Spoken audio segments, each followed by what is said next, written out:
तन्हा बनकर ना देख हाथों में लकीरें अपनी, तन्हा बनकर ना देख हाथों में लकीरें अपनी, उठ बांध कमर और लिख दे तकदीर अपनी। नमस्कार साथियों, मैक्सिमम टेक्नोलॉजी में आपका स्वागत है। मैं साकरिया संजय और आज फिर से आपके लिए एक केस स्टडी लेके आया जो कि एक मोबाइल है सैमसंग का, सैमसंग A50। इस मोबाइल के अंदर प्रॉब्लम है चार्जिंग का, जिसमें हम जब चार्जर लगाते हैं तो डिस्प्ले पे थोड़ी देर चार्ज होने के बाद एक एरर आ जा रही है टेम्परेचर की। तो जब भी कभी टेम्परेचर की एरर आती है सैमसंग में तो किस तरह से उसको सोल्व करना है वो तो डिटेल दी ही है इस पूरे सॉल्यूशन में। लेकिन साथ में इसके अंदर जो बारिश के टाइम मोच्योर की जो एरर आती है चार्जिंग स्टॉप की, उसका भी इसमें डिटेल दिया हुआ है। और एक केस है जो कस्टमर का एक मोबाइल रिपेयर में आया था, लाइव क्लास के सामने पूरा बताया है। वीडियो पूरा आप एक बार देखिएगा। और ये वीडियो है पूरा ना क्लास का, मतलब आज से कहीं दिन पहले का है, लेकिन आज सामने आया तो मैं सोचा कि आपके लिए पब्लिक कर दूं। तो ये वीडियो मैंने आपके लिए सॉल्यूशन दिया हुआ है। और अगर आपको इस वीडियो से कुछ सीखने को मिलता है तो इस वीडियो के अंदर आपका प्यारा सा छोटा सा एक कमेंट जरूर करिएगा, क्योंकि आपके कमेंट, आपके लाइक ही मुझे ये हौसला देता है कि मैं ऐसे वीडियो अपलोड जल्दी से करूं। परसों मैंने जो वीडियो अपलोड किया था उसमें भी आपने बहुत सारे लोग जो है कमेंट करते हैं, मुझे बहुत अच्छा लगता है। और आपको अगर मोबाइल रिपेयरिंग को बहुत अच्छे से डिटेल में समझना है, सीखना है, तो आप मेरा कांटेक्ट कर सकते हो। मेरा यहाँ ऑनलाइन ऑफलाइन दो टाइप से कोर्स है। ऑफलाइन के अंदर मैं गुजरात जामनगर से हूँ, आपको खाना रहने की सुविधा मिल जाएगी, फुल डे क्लास होता है।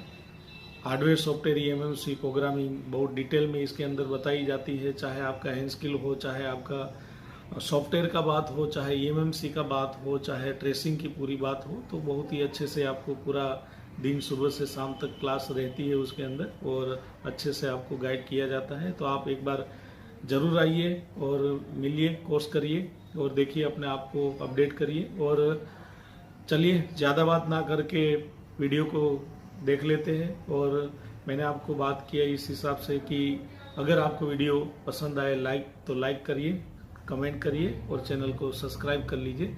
चलिए हम वीडियो को देख लेते हैं। नमस्कार दोस्तों, मैक्सिमम टेक्नोलॉजी में आपका स्वागत है। आज हमारे पास एक केस स्टडी है जो कि आज हमारा सुबह जो क्लास हुआ टेम्परेचर का, कि मोबाइल सर्किटों के अंदर टेम्परेचर सर्किट कैसे काम करती है, कैसे VD वोल्टेज बनता है, और टेम्परेचर हाई या लो की जो वोल्टेज की वेरिएशन से जो हमारा प्रॉब्लम आता है वो किस तरह से वो थ्योरिकल बेस हमने समझा था। तो ऐसे ही अभी एक कस्टमर मुझे एक मोबाइल दे के गया है जो कि सैमसंग का A50 मोबाइल है। इसके अंदर चार्जर लगाने के बाद टेम्परेचर टू हाई का इश्यू है, जो आज सुबह हमने थ्योरिकल बेस पढ़ा। तो अभी थोड़ी देर के बाद हमारा प्रैक्टिकल चल रहा था, तभी एक कस्टमर आया और मुझे बोला कि इस मोबाइल के अंदर चार्ज लगाने के बाद ये कुछ आ रहा है। तो मैंने देखा कि इसमें टेम्परेचर टू हाई का एक इश्यू आ रहा है, सिर्फ चार्जर लगाने के बाद ही आ रहा है। इसमें बिना चार्जर से मैं मोबाइल परफेक्ट चलता है, जब चार्जर लगाते हैं तब ही इसके अंदर एक एरर आ रही है। तो हमने सैमसंग बेस पे समझा था कि सैमसंग में बहुत जगह पे थर्मल सेंसिंग सर्किटें होती है। तो आपको पहले ये समझना होता है कि इसके अंदर temperature error switch off condition में क्या आ रही है, स्विच ऑन कंडीशन में किस तरह से आ रही है। उसके बाद हमें पता चल जाता है कि हमें कौन सी थर्मल सर्किट पे काम करना है। वायरलेस चार्जर थर्मल होता है, उसके बाद बेड थर्मल होता है, मेन थर्मल होता है, उसमें AP थर्मल होता है। ये सब सैमसंग के अंदर सबसे ज्यादा ये टेम्परेचरों की एरर आती है। लेकिन हम सेम टाइम पे किस सर्किट पे काम करें ये हमें पहले समझना होता है, जो सुबह हमने थ्योरी के बेस पे देखा, बरोबर। तो ऐसे ही ये प्रॉब्लम है। एक बार मैं आपको बता देता हूँ कि अभी मोबाइल स्विच ऑफ कंडीशन में है, सैमसंग का A50 है। और जब हम इसके अंदर चार्जर लगाते हैं तो उसके अंदर क्या एरर आ रही है देखते हैं। तो जैसे मैं इसके अंदर चार्जर लगाया, देखिए इसके अंदर जो करंट कंज्यूम हो रहा है 1.1 एम्पियर अभी करंट कंज्यूम हो रहा है। यहाँ चार्जर का प्लग-इन का लोगो आया है और करंट कंज्यूम करना बंद कर दिया। और यहाँ देखिए ये आपको कौन से कलर में एरर आ रही है, तो ये कौन सा एरर हुआ, टेम्परेचर टू हाई, बराबर। तो आप हमें कभी स्विच ऑफ में से ही डिसीजन नहीं लेना है। आप एक बार क्या करना है, स्विच ऑन करना है। तो उसके लिए हम एक बार पावर की प्रेस करके मोबाइल को ऑन करेंगे।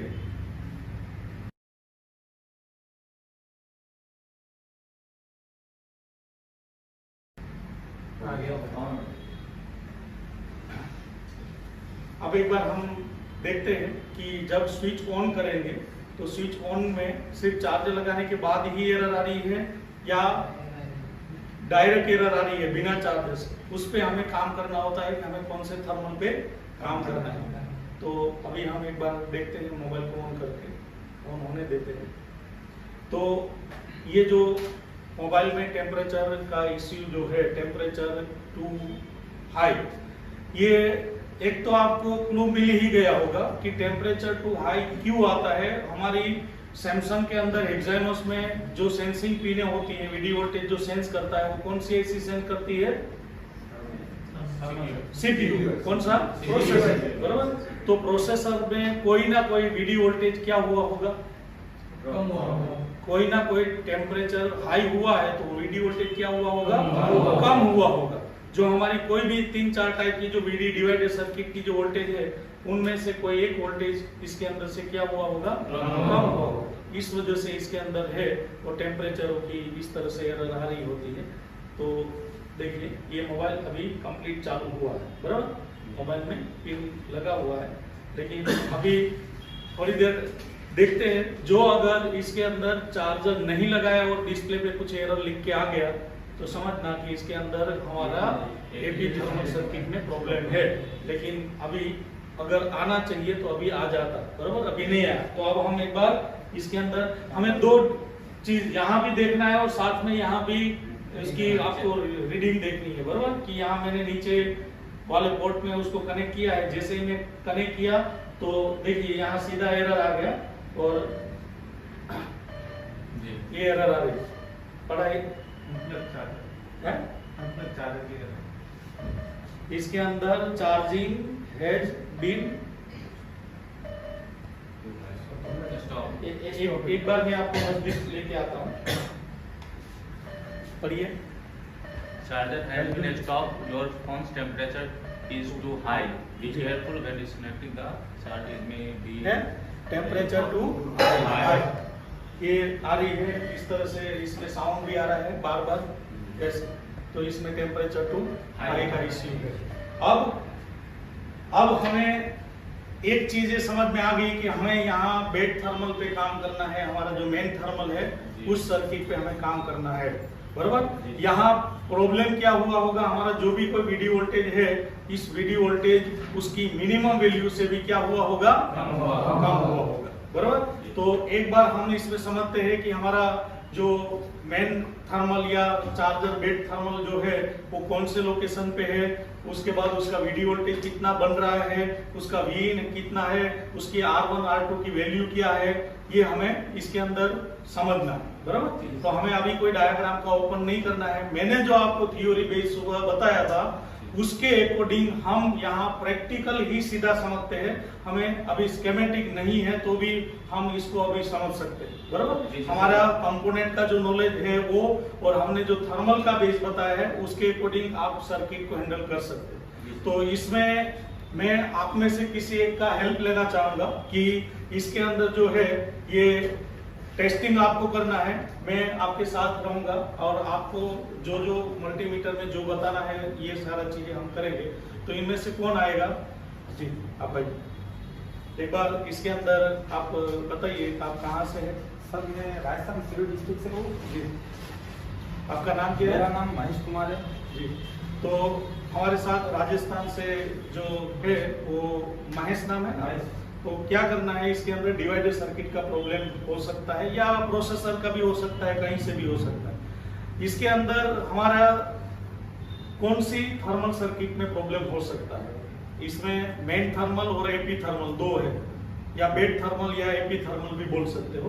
तो अभी मैंने जो फॉल्ट बताया उसके अकॉर्डिंग इसके अंदर क्या फॉल्ट हो सकता है। मेन थर्मल से मेन थर्मल, हमारा मेन थर्मल का लोकेशन किधर होता है, बॉटम बॉटम, बराबर, बॉटम। तो आप एक बार ये स्क्रू तो ओपन ही है, एक बार यहाँ आ जाइए और एक बार हमारा बॉटम सर्किट है उसका सब पीसीबी जो नीचे वाला है उसके अंदर मैं कुछ भी नहीं बोलूंगा, आपको डिवाइडर सर्किट का जो बेस है, डिवाइडर सर्किट की जो एप्लीकेशन है उसको हम ढूंढते हुए समझ सकते हैं कि इसमें कौन सी सर्किट हो सकती है। तो हम क्या करेंगे, एक बार उसका नीचे का जो सब पीसीबी है, ये सब पीसीबी में हम उसके बोर्ड से सब पीसीबी पूरा बाहर ही रिमूव कर लीजिए अगर पॉसिबल है तो।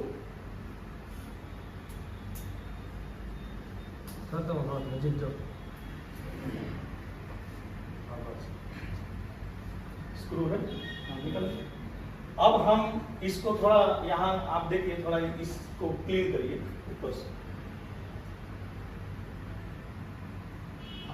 अब इसको और नीचे वाला ये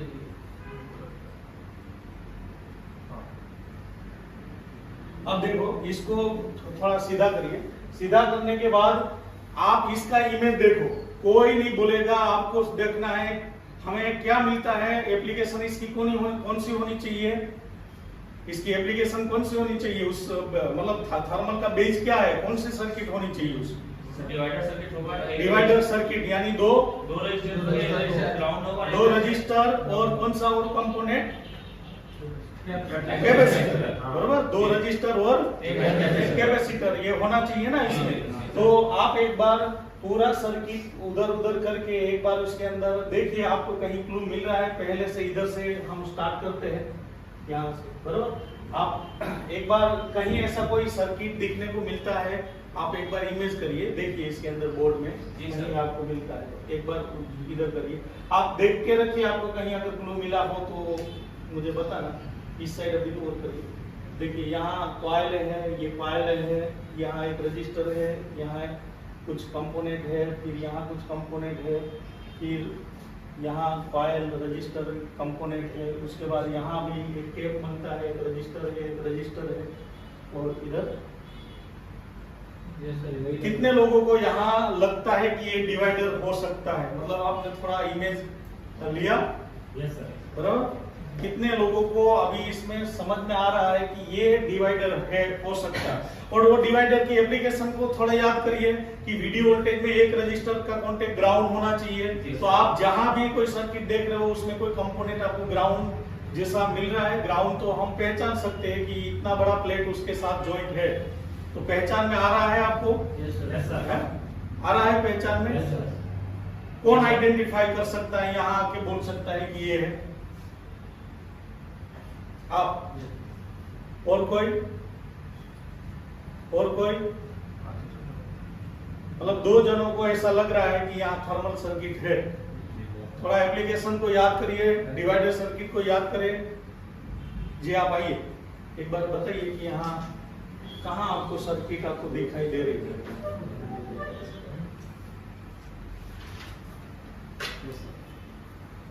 आपको कहीं दिखाई दे रहा है?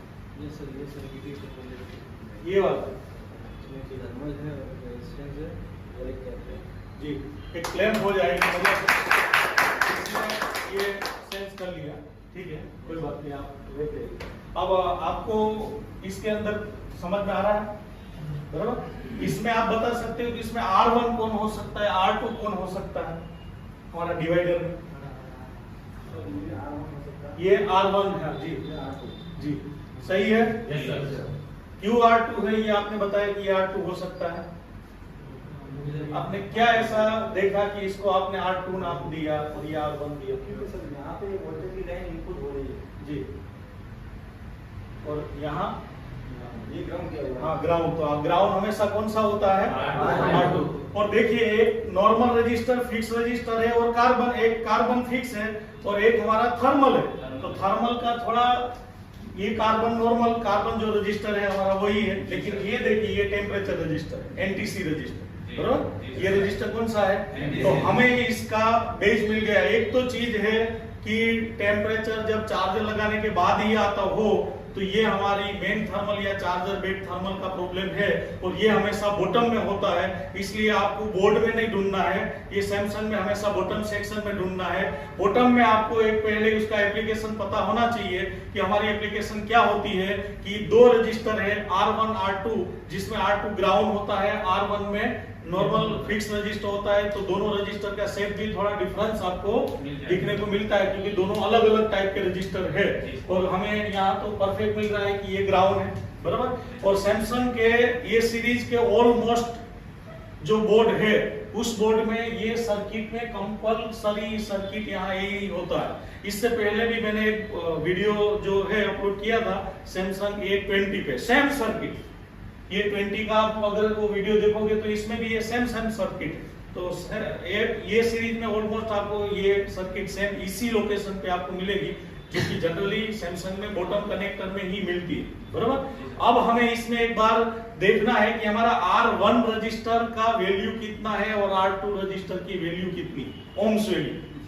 इसके अकॉर्डिंग हम Vin तो हमेशा याद रखना, कोई भी सैमसंग में Vin हमारा 1.8 ही होता है। तो हमें VD वोल्टेज कितना बनेगा वो कैसे पता चलेगा कि R1 जो और R2 वो दोनों की वैल्यू अगर हमें मिलेगी तो हम हमारा डिवाइडर सर्किट का फॉर्मूला फॉलो करते हुए हम VD निकाल सकते हैं, बराबर। तो एक बार हम मल्टीमीटर के अंदर, अब हमारा इसके अंदर R1 और R2 जो रजिस्टर है उसकी हम एक बार क्या करते हैं, वैल्यू चेक करते हैं, बराबर। तो इसके अंदर मल्टीमीटर को कौन सी रेंज में चेक कर रखना है, जब रजिस्टर चेक करेंगे तो ओम्स रेंज, बराबर। ये मीटर की ओम्स रेंज है।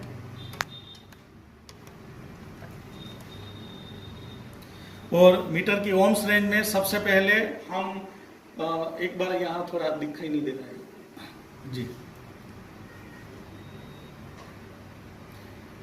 ग्राउंड वाला रजिस्टर सबसे पहले चेक करते हैं जी, वही ये रजिस्टर अभी अभी शायद प्रोसेस हो रही है, नहीं कनेक्टिविटी नहीं हो रही, हाँ आया जी।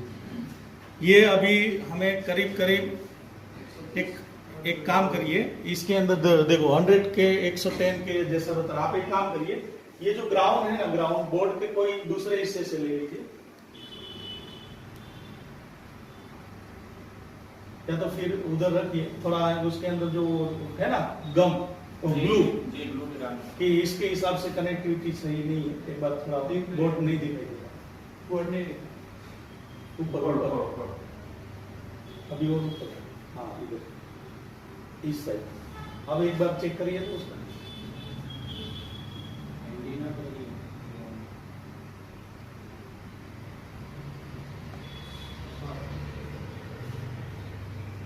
देखिए यहाँ जो ओम शो कर रहा है करीब करीब 70 के हमें शो कर रहा है। लेकिन एक चीज है कि आपकी अपने हाथ का दोनों कनेक्शन वहाँ रजिस्टर मतलब मल्टीमीटर पे नहीं होना चाहिए जब रजिस्टर आप चेक कर रहे हो। तो एक चीज आप देखना, वरना आपको वैल्यू रेजिस्टेंस बॉडी थोड़ा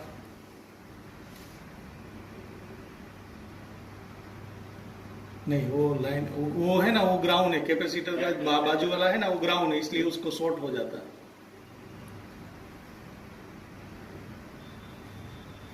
हाँ अभी 69 किलो करीब करीब बता रहा है। कितना बता रहा है ग्राउंड के साथ? 69 किलो। कितना बता रहा है? ये 69 किलो जो बता रहा है रियल में ये रजिस्टर 100 के का होता है।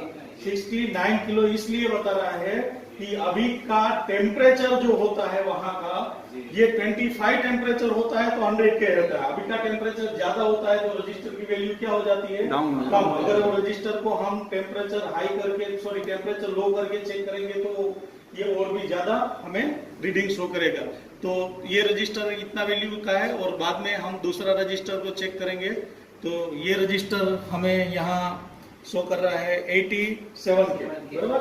ये भी रजिस्टर 100 के का ही होता है, लेकिन बोर्ड में होने की वजह से कि क्या बता रहा है 87 जितना आपको बता रहा है। दोनों रजिस्टर 100 के का ही होता है।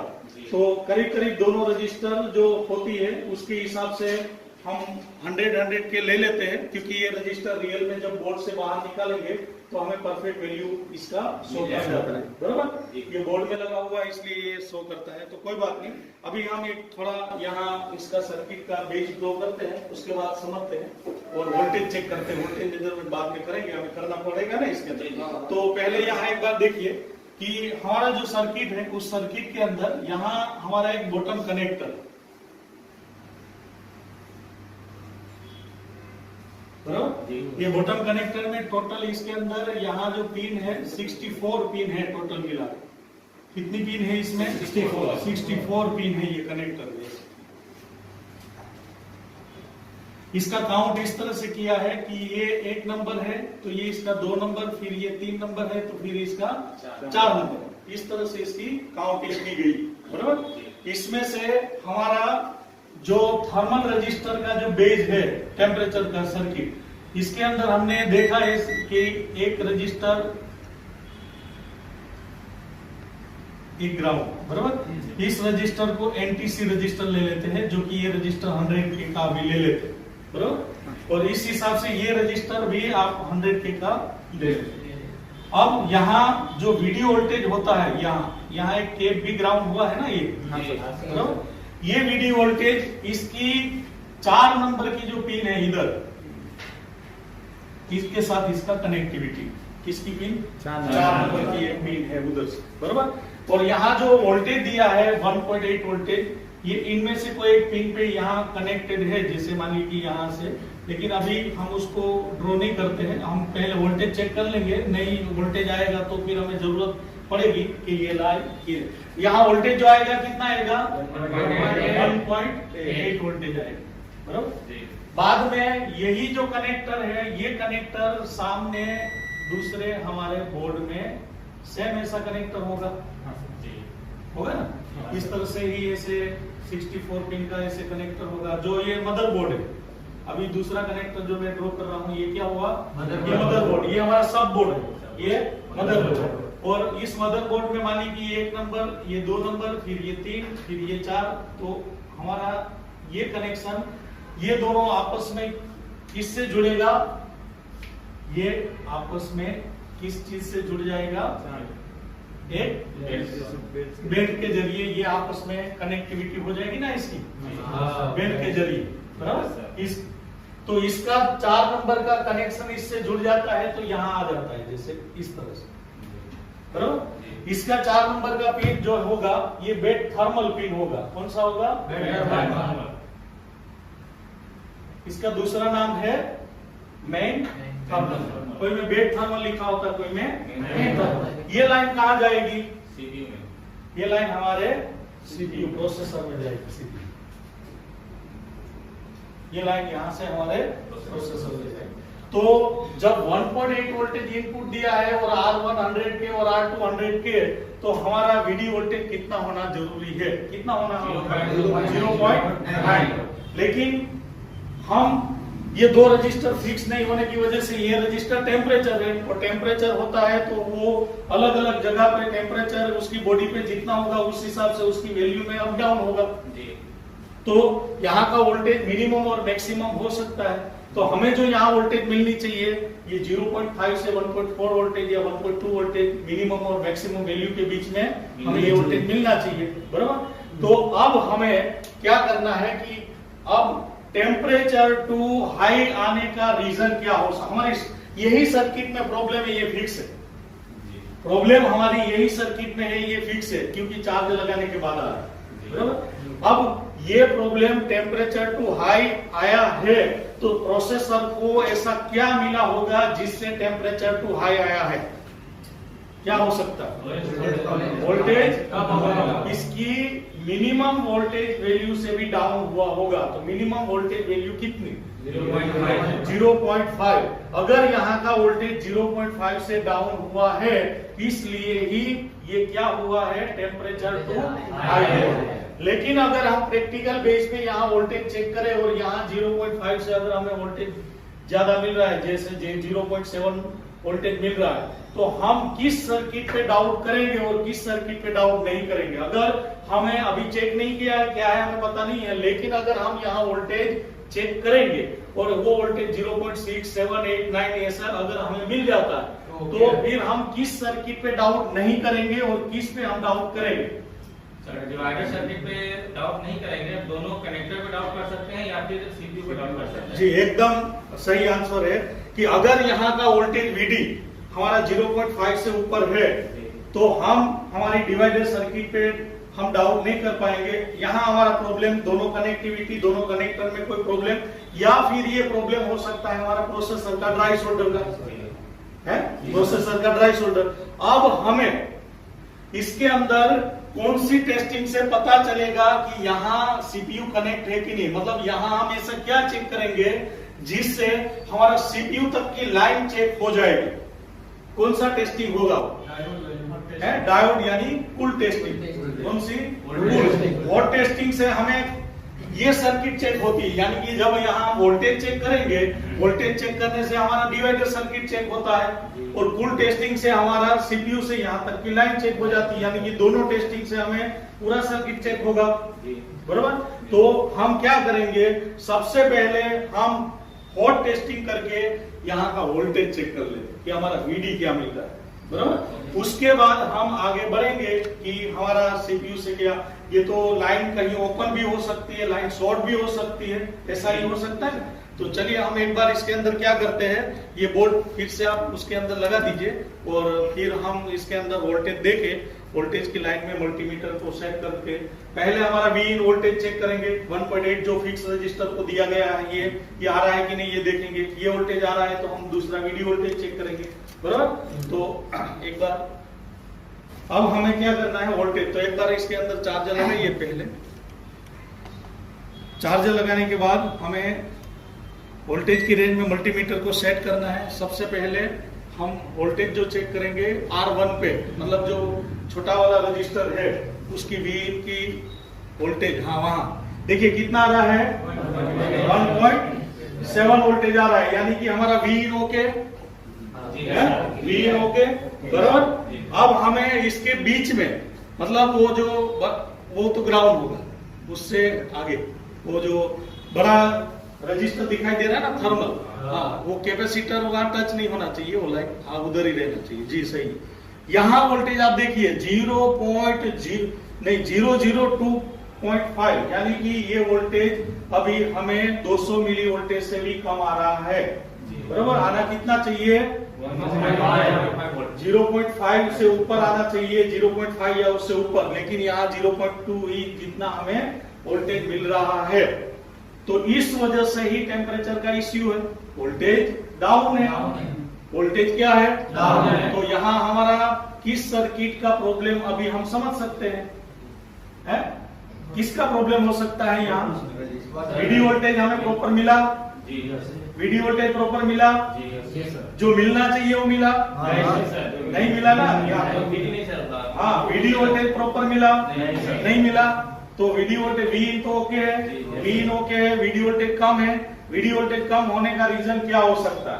VD वोल्टेज कम होने का रीजन, यहाँ वोल्टेज हमने चेक किया, कम होने का रीजन हो सकता है कि ये रजिस्टर की वैल्यू हाई हुई हो, ये रजिस्टर की वैल्यू हाई हुई हो, या ये रजिस्टर की वैल्यू डाउन हुई हो। लेकिन हमने तो दोनों रजिस्टर चेक किया, बराबर?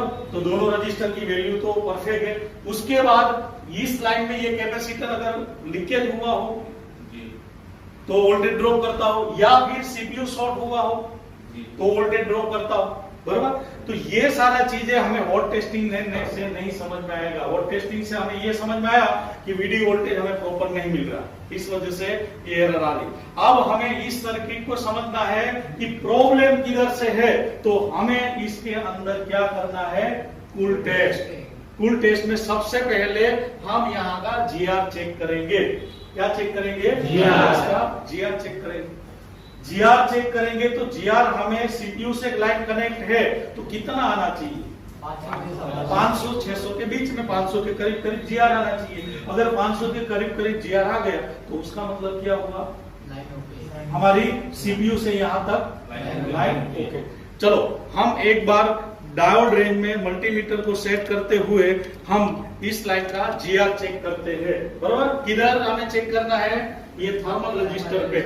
बराबर, उसके बीच की जो लाइन है, हाँ वहां देखो जीआर कितना रहा है इसके अंदर 500 600 करीब करीब 597 जितना है ना जी। 600 500 600 करीब करीब रीडिंग है। क्या कहना आप चाहते हो, ये रीडिंग को देखते हुए हमें क्या लगता है? यहाँ अगर ये रीडिंग देखो, ये रजिस्टर बहुत हाई वैल्यू का है, इसलिए ये भी इतना लो रीडिंग नहीं लेके आ सकता है। ये रजिस्टर भी बहुत हाई वैल्यू का है, इसलिए यहाँ रीडिंग नहीं लेके आ सकता है। यहाँ जो रीडिंग आई है एक ही मीनिंग से ये रीडिंग आई है जी, CPU कि ये लाइन हमारी सीपीयू से ओके ओके है, कनेक्ट है, सीपीयू से कनेक्ट तो है, क्या है CPU से कनेक्ट है, बराबर। यहाँ लाइन शॉर्ट भी नहीं है नहीं। यहाँ लाइन शॉर्ट भी नहीं। शॉर्ट भी नहीं। तो अब क्या करें?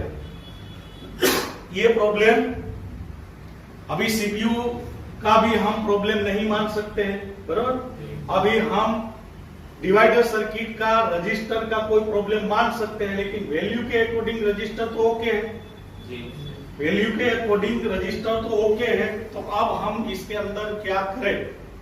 तो जब अभी वो लड़का मुझे ये देके गया, तब मैंने उसको पूछा, जब इसने मुझे एरर बताई कि ये प्रॉब्लम है, तो मैंने उसको पूछा कि ये इसमें आपने कुछ काम पहले कोई टेक्नीशियन ने बताया है? तो उसने बोला कि मैंने एक पहले टेक्नीशियन ने बताया था, सुबह मेरे पास ये मोबाइल था, चलते चलते मेरे हाथ से गिर गया, मोबाइल बंद हो गया। बाद में मैं एक शॉपकीपर को बताया, तो उसने इस तरह से बोला कि इसके अंदर एक प्रॉब्लम है, आपको इतना खर्चा होगा। उसके बाद उसने है कुछ किया, तो मैंने उसको पूछा क्या किया, तो उसने बोला कि इसने ये जो सब बोर्ड का जो बेल्ट है वो बेल्ट उसके अंदर चेंज किया। देखिए ये सवाल आपको कस्टमर को पूछना जरूरी है, क्योंकि इसमें डुप्लीकेट जो बोर्ड लगा देते हैं ना, सब बोर्ड नीचे वाला, तो भी इसके अंदर आपको इसमें ट्रेसिंग थोड़ा देखना पड़ेगा, समझना पड़ेगा, बराबर। इसलिए मैंने उसको क्वेश्चन किया था कि तो उसने बोला कि कोई दूसरे टेक्नीशियन ने इसके अंदर वो बेल्ट चेंज किया, ऐसा इसने बोला, बराबर। तो फिर मैं बोला कोई बात नहीं। बाद में मैंने टेस्ट किया, तो जो कंडीशन आपके सामने है वो इस तरह से मैंने टेस्ट किया, तो मुझे समझ में आया कि यहाँ तो वीडी वोल्टेज ही डाउन हो रहा है। वीडी वोल्टेज डाउन हो रहा है, तो मैंने रजिस्टरों को दोनों को इस तरह से चेक किया, दोनों रजिस्टर की वैल्यू भी ओके आ रही है, बराबर। तो बाद में मैंने इसके अंदर क्या देखा, जब मैंने इसके अंदर देखा तो किसी ने जो इसका बेल्ट चेंज किया हुआ ऐसा बोला, तो मैंने बेल्ट को ओपन करके देखा, दोनों कनेक्टर, क्योंकि आई टेस्टिंग होना बहुत जरूरी है। प्रैक्टिकल दौरान आप सीधा सीधा सोल्डर मल्टीमीटर पकड़ो मत, पहले आई टेस्टिंग करो, आंखों से इसके अंदर देखो कोई कनेक्टर डैमेज तो ऐसा कुछ है या नहीं है। तो जब मैंने इसके अंदर बोर्ड के दोनों साइड के कनेक्टर देखा, तो एक बार हम इसके अंदर देखते हैं, देखो ये कनेक्टर, बराबर। एक बार हम ये कनेक्टर को हटा लेते हैं, हम देखते हैं कि इसका 2 नंबर का पिन ये है, यहां से यहां तक कनेक्टिविटी बीप आ रहा है कि नहीं वो देखेंगे, बराबर। इधर से इधर तक बीप आ रहा है कि नहीं, ये लाइन इसके अंदर यहां से यहां मिल रही कि नहीं, जो मैंने ग्राफ में बताया उस हिसाब से 2 नंबर का पिन। तो एक बार वहां से वहां कनेक्टिविटी, ये नहीं रजिस्टर हमारा थर्मल रजिस्टर, हाँ वहां से इसकी 2, यस बराबर, लाइन ओके। अब मैं आपको एक दूसरा चीज बताता हूँ, मेरे सामने जो फॉल्ट आया, ये फॉल्ट कैसे है? यहाँ सीपीयू भी शॉर्ट नहीं है, फिर भी वोल्टेज ड्रॉप हो रहा है, रजिस्टर को भी दिक्कत नहीं है, फिर भी वोल्टेज ड्रॉप हो रहा है। कौन सा ऐसा चीज है जो वोल्टेज को ड्रॉप कर रहा है? जबकि अगर लाइव सर्किट में शॉर्टिंग होती तो जीआर से पता चल जाता, लेकिन जीआर भी नॉर्मल, अगर ड्रॉप करने वाला कोई शॉर्टिंग होता तो क्या होता कि जीआर से पता चल जाता ना, लेकिन जीआर भी नॉर्मल, तो हम ये भी डाउट नहीं कर सकते। अब कैसे है इसके बारे में समझना। यहाँ का जो सर्किट है हमारा, इस सर्किट का जो 2 नंबर का पिन है, ये मतलब यहाँ से ये 2 ये नंबर का पिन, बरोबर। ये हमारा वाटर डिटेक्ट का पिन है। किसका पिन है? Water detect. ये हमारा जो सी टाइप का केबल होगा, सी टाइप का चार्जर केबल होता है ना हमारा, ये सी टाइप का केबल में एक कनेक्टर, ये वाटर डिटेक्ट का लाइन एक इस तरह से ग्राउंड के बगल में इधर जाता होता है। वाटर डिटेक्ट करके एक लाइन है, ये कौन सी लाइन है? Water detect. ये वाटर डिटेक्ट से सैमसंग में आपने देखा होगा कि बहुत बार जो बारिश का टाइम होता है या थोड़ा पानी जैसा हो जाता है, तो चार्ज लगाने के बाद, प्लग इन करने के बाद एक एरर आती है। कौन सी एरर? वाटर डिटेक्ट की एरर, डस्ट मोशन है? डस्ट मोशन जी समझ में आया? ये पानी का बूंद जैसा इस तरह से आता है और इस तरह से एरर आती है। अब ये कैसे काम करता है इसके बारे में थोड़ा देखते हैं कि ये लाइन तो यहाँ से कनेक्टर से कनेक्ट है, बराबर। उसके बाद ये ही बेल्ट इसमें लगा है तो इसका 2 नंबर भी कनेक्ट होगा। ये 2 नंबर का वाटर डिटेक्ट का लाइन आगे जाके इसके अंदर एक रजिस्टर लगा के फिर ये लाइन हमारी चार्जर आईसी के अंदर E8 नंबर की पिन पे कनेक्ट है। जो हमारी चार्जर आईसी है 50 में कौन सा हो नंबर याद है, मैंने आपको चार्जर का पूरा समझाया था, आपने शायद ड्रॉ भी किया है। A50 में चार्जर आईसी का नंबर SM5713, यस। इसमें आईसी है SM5713। इसकी E8 नंबर की पिन पे इसके अंदर वाटर डिटेक्ट करके ये लाइन जाएगी, डिटेक्ट, बराबर। इसमें एक रजिस्टर है, बहुत लो ओम्स का ये रजिस्टर होता है, बीच में एक प्रोटेक्शन डायोड भी होता है। अब होता ऐसा है कि जब हम चार्जर लगाते हैं तो ये ग्राउंड के साथ ये जो वाटर डिटेक्ट का पिन होगा वो हमारी ग्राउंड जो पिन होगी सी टाइप के केबल कनेक्टर में, ये तो जब हम केबल लगाते हैं तो केबल का जो बॉडी होता है, यानी कि हमारा जो चार्जर होता है, इस चार्जर का ये बॉडी होता है, ये बॉडी ग्राउंड के साथ हमारी ऊपर की जो बॉडी होती है ना उसके साथ टच होता है। तो ये क्या होता है, ये तब ग्राउंड हो जाता है। जब हम चार्जर लगाते हैं तो ये इसकी बॉडी के साथ टच हो जाता है, हमारा चार्जर की बॉडी के साथ। तो ये लाइन क्या हो जाती है, वाटर डिटेक्ट की लाइन ग्राउंड, यानी हाई रीडिंग को लो रीडिंग कर देता है। और वही रीडिंग यहाँ से कहां तक जाएगी, ये रीडिंग तो हमारी चार्जर आईसी जो है SM5713, इस आईसी के अंदर E8 नंबर की जो पिन है वाटर डिटेक्ट की, ये अभी लॉजिक लो यानी ग्राउंड के साथ अगर टच हो जाए तो ये समझता है कि कोई वाटर टच नहीं है, मतलब सही है, कोई दिक्कत नहीं है। लेकिन मानिए कि इसके अंदर कोई वाटर डिटेक्ट हुआ और इसमें कार्बन जंग लग गया, जैसे कोई आ गया, कार्बन आ गया, वाटर सूखने के बाद कार्बन बन जाता है। उसके बाद आप अगर कनेक्टिविटी करते हो तो आपकी बॉडी से उसकी कनेक्टिविटी प्रॉपर नहीं होती है, कुछ रेजिस्टेंस बन गया। इस वजह से इस आईसी की पिन ग्राउंड नहीं होती। अब ग्राउंड नहीं होती है तो बार बार मैसेज, बार बार एरर, चार्जर नहीं होने देता है, इस तरह से होता है। तो हम एक बार क्या करते हैं, ये जो वाटर डिटेक्ट वाली लाइन है, प्रॉब्लम हमारा कहाँ है देखना। हमारा जो वाटर डिटेक्ट वाला लाइन है, इस लाइन जो है वो जब हम चार्जर लगा देते हैं तो उस टाइम ये लाइन ग्राउंड के साथ बीप आने लगता है। जब चार्जर नहीं है तो कोई बीप नहीं होती है, कुछ रीडिंग होती है। ये वाटर डिटेक्ट का लाइन कहाँ है, तो एक बार हमारा मेन बोर्ड है, सबसे पहले हम हमारी मेन पीसीबी पे जाते हैं। मेन पीसीबी में जब हम जाएंगे मेन बोर्ड में, तो मेन बोर्ड के अंदर थोड़ा इस तरह से, हाँ सही है, ये है ना हमारा बॉटम बेल। तो इस बेल के यहाँ आपको एक रजिस्टर दिखाई दे रहा है, एक रजिस्टर है। इस रजिस्टर जो है इसको पहले हम मल्टीमीटर में चेक कर लेते हैं कि ये कितने ओम्स का है, बराबर, ये क्या है। तो पहले डायोड मोड में हम रख के उसको देखते हैं कि ये क्या आ रहा है जी। वो रजिस्टर के दोनों साइड मल्टीमीटर का प्रोब रखना है हमें। अभी 0.02 आ रहा है, बराबर। इसमें रजिस्टर बीप के साथ 0.02 आ रहा है। ओम्स में चेक कर लेते हैं कितना ओम्स का है एक बार। चलो ओम्स रेंज मैंने सेट की है। अब हम एक बार ये रजिस्टर को ओम्स में चेक करते हैं। 10 ओम्स का रजिस्टर है, 10 ओम्स। ये रजिस्टर कितने ओम्स का है, 10 ओम्स का। यहाँ रजिस्टर लगा हुआ है 10 ओम्स। कितने का है, 10 ओम्स। अब हम एक बार ग्राउंड के साथ इसको जीआर चेक करते हैं, मीटर की डायोड की रेंज में उसको, बराबर। ग्राउंड के साथ हमें जीआर चेक करना है। जीआर का मतलब रिवर्स बायस की रीडिंग लेनी है। एक बार थोड़ा ऊपर रखिए, दिख रही है जी। अब हम एक बार रिवर्स बायस रीडिंग लेते हैं। यहाँ का जीआर कितना है रजिस्टर के ऊपर, तो जीआर 603.4 बता रहा, मतलब ये तो आईसी कनेक्ट है इसलिए आईसी से जीआर आ रहा है ना, बराबर। ये बोर्ड का ये बेल्ट हम अगर निकाल दे तो भी जीआर तो आएगा ही, आएगा ना। अब ये जीआर तो आ रहा है तो मतलब हमारी आईसी कनेक्ट है, बराबर। अब हम क्या करते हैं, चार्जर लगाते हैं और यहाँ का जीआर चेक करते हैं। क्या चार्जर लगाते हैं और जीआर चेक करते हैं तो क्या होना चाहिए चार्जर लगाने के बाद, ये लाइन ग्राउंड हो गया। देखो हम कोई और टॉपिक पे थे, हमारा टॉपिक चेंज हो गया, हम टेम्परेचर सर्किटों पे थे, हम किधर आ गए, वाटर डिटेक्ट। यहाँ थोड़ा आना पड़ा, रीजन है अभी थोड़ी देर के बाद आपको उसका सस्पेंस खुलेगा।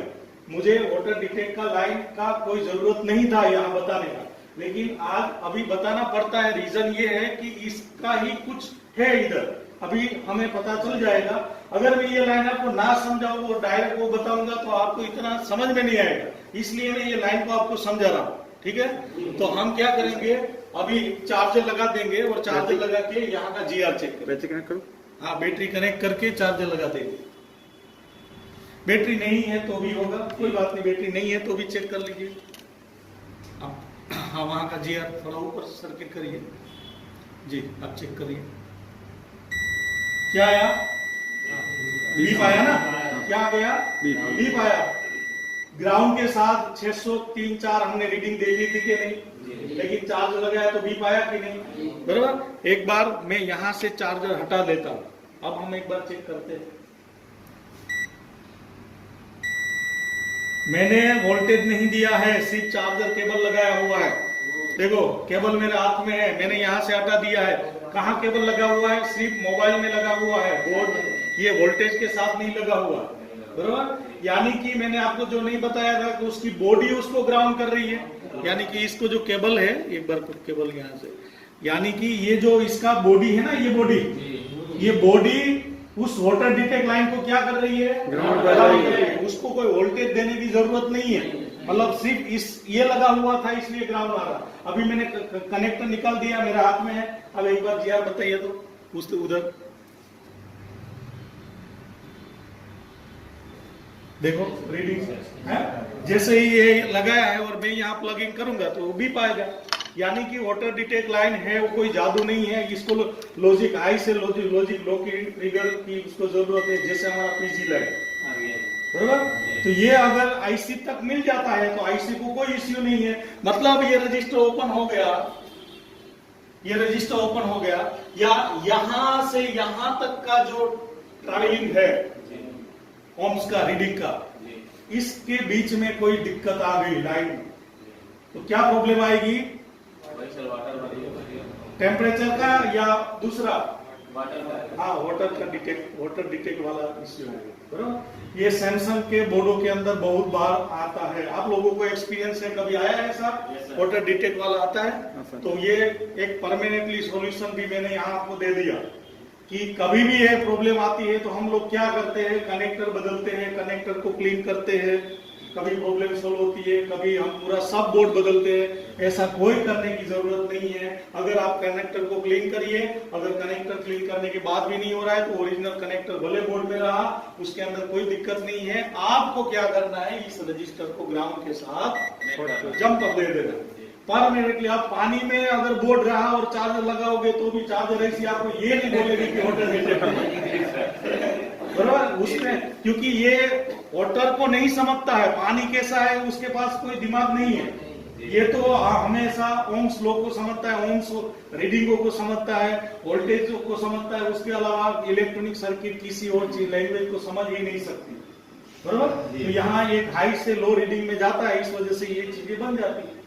अब मैंने जब देखा तब देखा ऐसा कि जब ये बेल्ट को मैंने बोर्ड से ओपन किया तो पिन नंबर 2 और 4 सॉरी पिन नंबर जो 4 नंबर की पिन है हमारी और 2 नंबर की पिन है, उसके अंदर कुछ दिखने को मिला। एक बार हमारे मदरबोर्ड से उसका जो मेन जो कनेक्टर है उसको हटाते हैं, इसको हटाने के बाद आपको एक चीज दिखने को मिलेगी। आपको कुछ यहाँ डैमेज दिखाई दे रहा है, जी यस सर, देखिए आप उसमें भी देखिए एक बार, आपको यहाँ डैमेज कुछ दिखाई दे रहा है। हाँ sir, water rejection, water damage. इसके अंदर ये जो कनेक्टर है, ये कनेक्टर ये देखो अब थोड़ा टेढ़ा मेढ़ा हो गया ऐसा, किसी ने डुप्लीकेट बोर्ड मतलब ये बेल्ट लगाया है तो जबरदस्ती बेल्ट नहीं लगता होगा, जोड़ दिया है इस वजह से ये।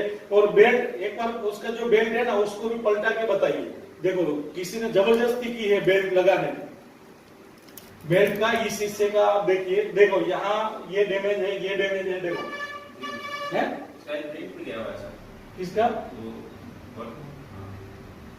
कार्बन से कार्बन है। और डैमेज होगी नीचे पैड। हाँ, ये मतलब ये देखो, ये इसका जो सपोर्टर है ना, थोड़ा यहाँ डैमेज जैसा दिखता है। इसका मतलब ये है कि किसी ने जब बेल्ट बदला है, चेंज किया है, कोई टेक्नीशियन, प्रॉपर टेक्नीशियन नहीं हो सकता है, उसने जबरदस्ती से बेल्ट लगाने की कोशिश की, तो ये प्रिंट को थोड़ा नीचे करिए, ये प्रिंट को थोड़ा उसने क्या कर दिया, जोर से लगाया तो ये थोड़ा मुड़ गया।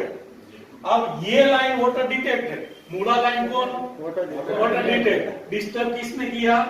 अब ये कनेक्टर जब इस पे लगता है तो ये दोनों आपस में शॉर्ट हो जाता है, क्योंकि ये कनेक्टर की वजह से ये दोनों आपस में, वो ऊपर लगता है ना, ऊपर का, क्योंकि ये मुड़ा हुआ है, नीचे से थोड़ा इस तरह से हुआ है, जब ऊपर का कनेक्टर, तो वाटर डिटेक्ट और हमारी थर्मल लाइन दोनों आपस में ज्वाइंट हो जाती है, दोनों ज्वाइंट होती है। तो जब चार्जर लगाते हैं तो वाटर डिटेक्ट वाली लाइन में क्या हो जाती है, ग्राउंड होती है, तो हमारा VD वोल्टेज क्या हो जाता है, ग्राउंड होता है। इस वजह से मोबाइल के अंदर, अब ये हम प्रूव करते हैं कि ये ग्राउंड, और इसका GR में भी कोई फर्क नहीं पड़ा, क्योंकि जब वो ग्राउंड तभी होती है जब चार्जर लगी होती है, ये ग्राउंड तो तभी होती है जब चार्जर, अब चार्जर निकाल दो तो ग्राउंड, ये लाइन तो ग्राउंड नहीं है, तो GR इधर है, ये भी GR है, आपस में दोनों शॉर्ट है, तो इसलिए GR भी आ रहा है ना। कितना मस्त है लॉजिक, समझिए कि इसके अंदर जब ग्राउंड हो जाता है कनेक्ट, समझ में आ रहा है कि अब हम फिर से वही बेल्ट एक बार लगा देते हैं,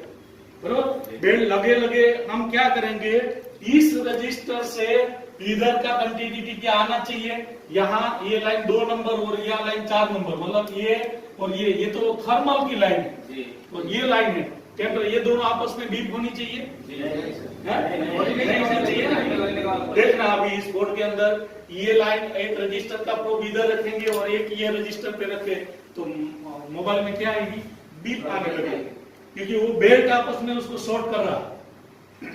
सब मल्टीमीटर चालू, देखो यहाँ माइक्रोस्कोप की स्क्रीन पे आपको दो एक साथ में बताना है, वो मुश्किल है, क्योंकि दोनों एक साथ में कवर नहीं हो सकता है। इसलिए हम क्या करते हैं, हम ये करते हैं कि इसके अंदर, हाँ, एक मल्टीमीटर का प्रोब है, वो रजिस्टर पे लगा देते हैं।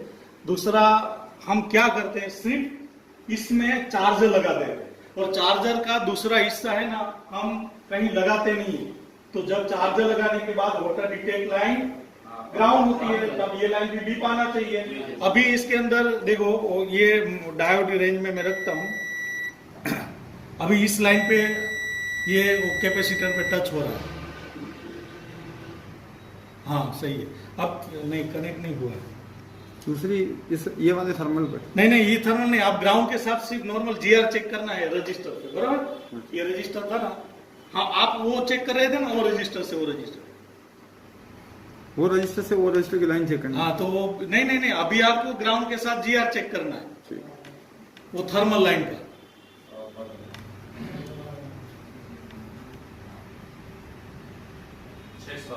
छह सौ आ रहा है। अब देख रहा, मैं प्लग इन करता हूँ, मतलब चार्जर लगाता हूँ। देखो चार्जर मैंने दूसरा उसका हिस्सा मैंने ये हाथ में पकड़ा लिया, कहीं चार्जर पे टच नहीं कर रहा हूँ, सीधा मैं सिर्फ और सिर्फ ये कनेक्टर पे लगा रहा हूँ, बराबर। ये लगा दिया, ये मैंने चार्जर पे नहीं दिया।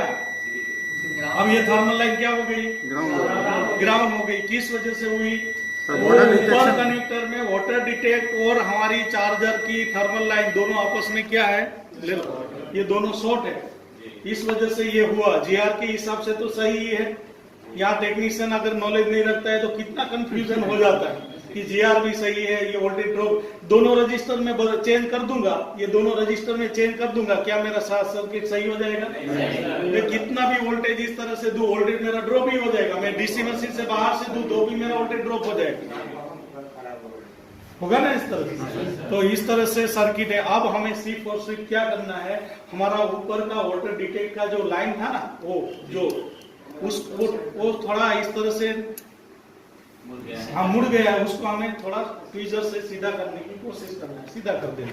अब सीधा कर देंगे तो फिर हमारे जो, अगर ये कनेक्टर लगाने के बाद वो लाइन शॉर्ट नहीं आई तो प्रॉब्लम सॉल्व। तो एक बार माइक्रोस्कोप में देख के थोड़ा ट्वीजर से हो जाएगा।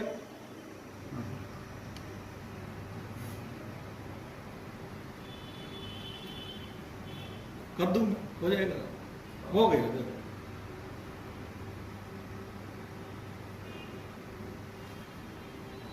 सर सब बोर्ड चेंज करने के बाद भी यही प्रॉब्लम आता है। हाँ? सब बोर्ड अगर चेंज भी करते हाँ, हैं फिर भी यही सब बोर्ड में तो इश्यू ही होता है। सब बोर्ड ऐसा होता है उसमें प्रॉपर सर्किट नहीं होती, इसलिए कभी भी टेम्परेचर की एरर या फिर वाटर डिटेक्ट की एरर में सब बोर्ड बदलना नहीं है, उसको प्रॉपर ही रिपेयर करना है। और इसमें कोई इतना बड़ा सर्किट भी नहीं है, नॉर्मल सर्किट है, थोड़ा बहुत आप नॉलेज रखते हो तो उसको अच्छे से रिपेयर कर सकते हो। ठीक है, तो हो गया, देखो पिन अच्छे से इसके अंदर हो गया। एक बार लगा दो कनेक्टर।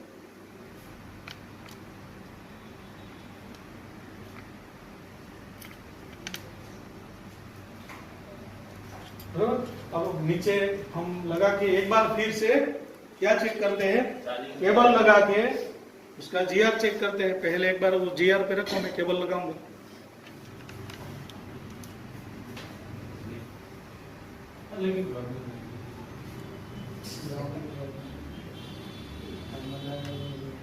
थोड़ा ऊपर रखिए।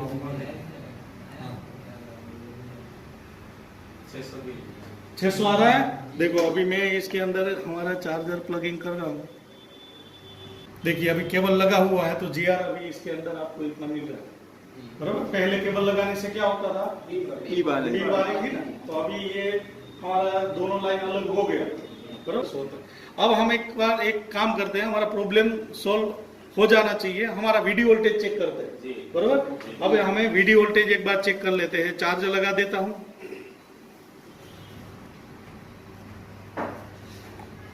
देखिए मैं चार्जर लगा दे रहा हूँ। चार्जर लगा देने के बाद 1.1 एम्पियर करंट कंज्यूम कर रहा है। देखो कितना कर रहा है, 1.1, 1.6, 1.1, यानी कि आना चाहिए। तो अभी तक एरर आ जा रही होती, एरर गई, बराबर। अब हमारा वीडियो वोल्टेज देखते हैं। वीडियो वोल्टेज एक बार इसके अंदर वी इन वोल्टेज पहले बताइए। वी इन वोल्टेज इसका 1.7, बराबर। नेगेटिव में इसलिए आ रहा है कि प्रोब थोड़ा उल्टा है, कोई बात नहीं, चलेगा इसमें। फिर से एक बार वोल्टेज चेक करिए, 1.7 वी इन। अब वो थर्मल पे हम चेक कर लेते हैं, थर्मल का वोल्टेज कितना आ रहा है। देखिए यहाँ 750 मिली वोल्टेज, यानी 0.7 से ऊपर, बराबर। 0.7 से ऊपर हो गया। 0.5 से डाउन होता तो टेम्परेचर 2 हाई आता, लेकिन ये पहले 0.2 ही आ रहा था ना। अब ये वोल्टेज हमें 750 मिली आया। ये मिली में आपको डिजिट बता रहा है, यहाँ लिखा भी है। तो उसका मतलब कि हमारा केस है वो सॉल्व हो गया है। और एम्पियर भी आप देखिए, इसमें अभी भी 1.1 एम्पियर अभी करंट कंज्यूम कर रहा है, बराबर। तो एक बार हम क्या करते हैं, इसके अंदर लाइए तो एक बार देखते हैं। इसके अंदर पहले जो एरर आ रही थी, ये एरर देखिए, इसमें चार्ज लगाते हैं। चार्ज लगाने के बाद ये चार्जर लग चुकी है। यहाँ आप देख सकते हो 1.2 एम्पियर ले रहा है। यहाँ अभी पहले एरर आ जाती थी, अभी परसेंटेज आ गया, सॉल्व हो गया। कुछ भी प्रॉब्लम नहीं है, बराबर। लेकिन इसको समझना है, वो बहुत ही जरूरी है। सर्किट को जब आप नहीं समझोगे तो आपको कितना भी आपको काम करो। ये जो कस्टमर था, किसी दूसरे टेक्नीशियन ने इस पे बेल्ट चेंज किया है, ये प्रॉब्लम आई, उस टेक्नीशियन है उसको समझ नहीं पाया, क्योंकि नॉलेज नहीं रखता है। सिर्फ बटन बदलना, कनेक्टर बदलना, ये सारा चीजें होता है। उसको बाद में ऐसी चीजें जो जनरेट हो जाती है तो फिर उसका दिमाग काम करना बंद करता है, किस तरह से होता है। तो यहाँ कितना आपको सीखने को मिला, कुछ बेस मिला इसके अंदर। इस सर्किट को आपको ज्यादा लगा कि हमने एक सुबह डिवाइडर सर्किट को समझ लिया था, इतना तो प्रैक्टिकल बेस पे हमारा वीडियो ये सब हुआ। लेकिन एक चीज आपको अभी और समझ में आया, कौन सा चीज, बराबर। और इस तरह से कभी भी कोई प्रॉब्लम आए तो कभी भी तुक्के से काम नहीं करना है, समझना है। आई टेस्टिंग पहले जरूरी है कि किसी टेक्नीशियन ने काम किया तो आंखों से पहले देखो कोई कनेक्टर डैमेज है कि नहीं। प्रॉब्लम कुछ भी नहीं था, लेकिन ये प्रॉब्लम है। हमारे लिए कुछ भी नहीं होता है जो नॉलेज रखता है उसके लिए, लेकिन जो नॉलेज नहीं रखता है उसके अंदर ये चीजें इसके अंदर बहुत ही जरूरी है, बराबर। तो ये प्रॉब्लम है, ये सॉल्व हो गया है।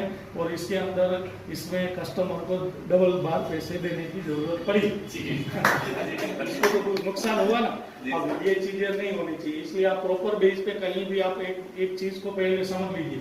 जब तक आप चीजों को समझोगे नहीं तो आप भी ऐसे टेक्नीशियन की तरह ही काम और ऐसे टेक्नीशियन की तरह हमें काम नहीं करना है। एक बार कस्टमर आया, दूसरी बार वो कस्टमर कभी भी नहीं जाएगा। ये जो था बेल्ट बदल के उसने जो भी पैसा लिया है उसके पास से, तो ये कस्टमर कभी भी दूसरी बार नहीं जाता। बरोबर, ये चीजें नहीं होनी चाहिए कि आपको प्रॉपर नॉलेज है तो प्रॉपर देखो। इसका ओरिजिनल बेल्ट ही इसके अंदर है, आप चल गया बरोबर।